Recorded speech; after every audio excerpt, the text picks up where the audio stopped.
Okay, I've held off talking about it for a while now, but I think it's time we revisit Switch Pro. Or, well, not Switch Pro, Switch 2. Well, maybe not even that. Just what is next for Nintendo?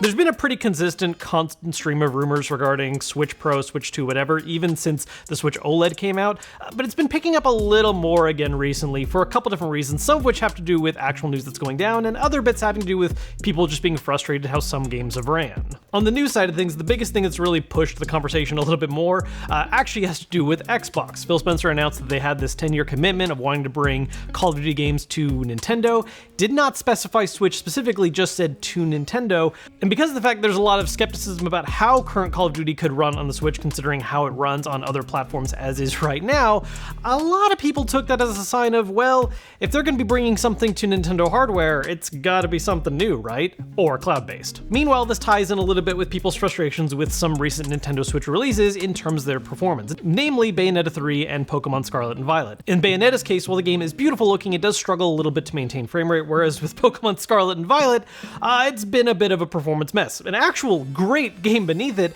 but the frame rate is constantly unsteady, along with a couple of very interesting issues involving characters running at different frame rates, images popping up and disappearing. It's just been a little weird. You know, and with those games releases, some people took the immediate opportunity to go, see, the Switch hardware is so outdated, this is a problem. It's not entirely really fair, to be honest. I mean, yes, the hardware on the Switch does act as a certain degree of limitation of what games are capable of, but optimization plays a very large role here. I mean, you want to talk about how some games can run and look on the Switch. I mean, just look at other recent examples, right? Yes, Scarlet and Violet is an open world game that runs really awkwardly, and then you can look at Xenoblade Chronicles 3, which isn't a true open world to the same extent because there are different maps you load into, but the scale and size of that world and how beautiful it looks and how smooth it runs is a lot better than what we're seeing on Scarlet and Violet. Anyways, I don't want to dwell too much on is the Switch itself outdated, because that's not really the focus here. The focus is the fact that, look, whether or not you think the Switch is holding things back or is the problem and common denominator in how some games are running, we're hitting the point where something new is probably on the horizon, whether that is some kind of mid-gen update, which honestly, at this point,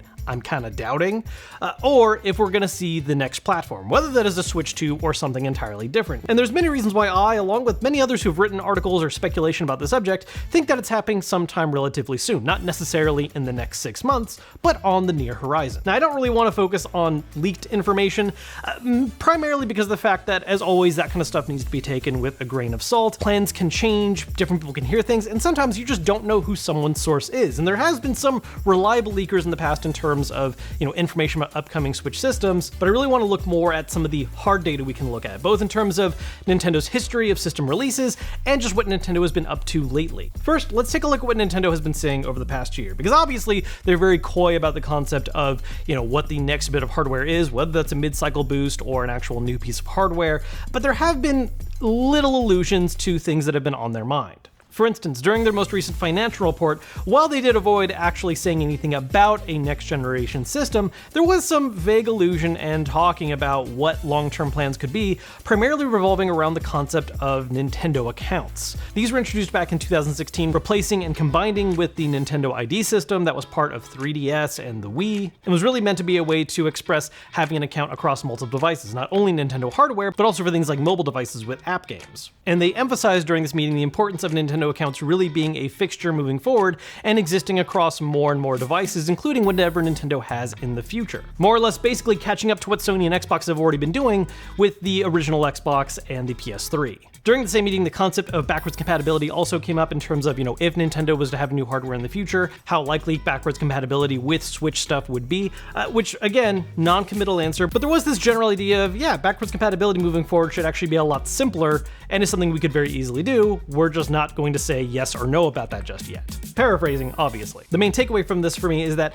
while Nintendo is still obviously not hard confirming when or what the next thing is going to be, it is clearly on their minds a little bit in terms of how they are handling a lot of the current business building towards the next thing. Now, as far as timeline goes of why something could be happening relatively soon, well, there's been a couple things going on in terms of what Nintendo has said and what Nintendo has done that points to it being sometime maybe in 23, probably more likely 24 in my mind. In terms of what Nintendo's been doing, well, if you look at the fiscal reports of how they've been spending, one of the things that was highlighted recently is how much 2022 has been focused on raw material purchase, something that normally happens preceding mass assemblage of new product to release. Now, this doesn't necessarily clarify what that next bit of hardware is, whether that is a mid-generation bump like a Switch Pro or something entirely new, but it does stand to reason that something is in the works, planned to be released in 23 or early 24. And it's this part of the subject that I'm actually most interested in talking about, because I really do think we're past the point of a Switch Pro. Some people are of the opinion that we are likely not getting a brand new system anytime in the near future because of comments Nintendo has made in the past, but it doesn't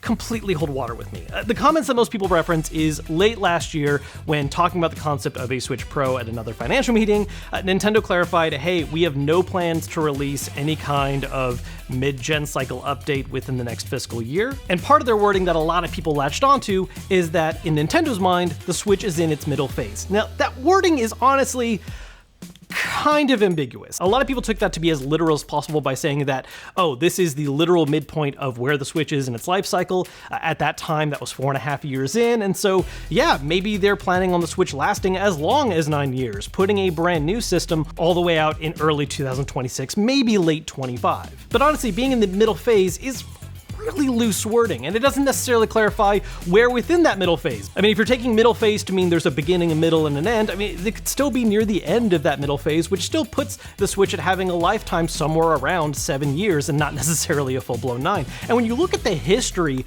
of Nintendo hardware, 5 to 6, on the high end 7, is a much more common release window for them. Most of their systems live on a 5 to 6 year life cycle. It was 5 years for a long time. The Wii ended up being 6 years. The Wii U was shorter than that because they abandoned it in exchange for the Switch, with the handheld life cycles being a little more variable and in some cases longer. Really, the longest one you can point to, right, is the 3DS, which across having a mid-cycle bump, basically lasted 9 years. You can argue that life cycle was really more emphasized ending around 2017, 2018, when things really tapered off with the release of the Switch. But in terms of just the years that it was actively supported, the 3DS launched in 2011 and was officially discontinued in 2020, putting it in that larger 9-year gap. Something important to highlight about the fact, though, is that again, while it lasted those 9 years, and technically that was as long as its cycle lasted, the last couple years definitely heavily tapered off in favor of new hardware that came out around the same time with the Switch in 2017, which is entirely something that could happen with what their next hardware could be. Just because new hardware comes out doesn't necessarily mean that the Switch itself is immediately discontinued or irrelevant. If you want to cling to the idea that Nintendo only wants to focus on the Switch, and the Switch is going to be the end-all be-all system for them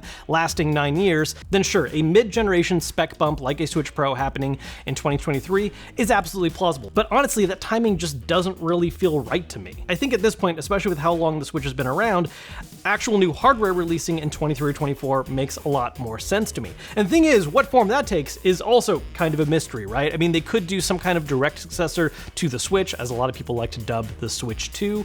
This does follow lightly a pattern that Nintendo has done with their home consoles. You had the Nintendo to the Super Nintendo, then there was the leap to 3D gaming with the N64 going into the GameCube, then there was a little more focus on some of the more gimmicky controller designs with the Wii into the Wii U, and so the next pairing could be, the Switch being the hybrid system into another hybrid system, whether that's called the Switch 2, the Switch U, or whatever. Or there is the possibility that maybe the Switch lives on as being, kind of relegated as their handheld system with a new dedicated home console system in the future, where that home console becomes the home of some of the, more graphically intensive, forward-pushing games, and the Switch continues to exist as a hybrid system that allows you to play games on the go and still supports a large amount of their library. This all makes more sense in my mind too if the system does end up being backwards compatible, because whether it is a hybrid system or something different, the Switch is able to continue surviving for at least 2 to 3 more years, because there can be a lot of simultaneous releases where things are released on the Switch that are supported on that newer hardware, and maybe there are some brand new releases just for that new hardware. I mean, we've already seen right now with the current Xbox Series and PlayStation systems how much past generations have continued to be supported, and yeah, there has been some next-gen exclusive stuff, but it really hasn't been the heavy focus yet. It's worth emphasizing that, again, all of this is speculation just based on what Nintendo has been saying and doing over the past couple years. One of the things I think is worth pointing out about Nintendo is that sometimes, as predictable as some of their things can be, a lot of times they can really come out of left field with stuff, whether that's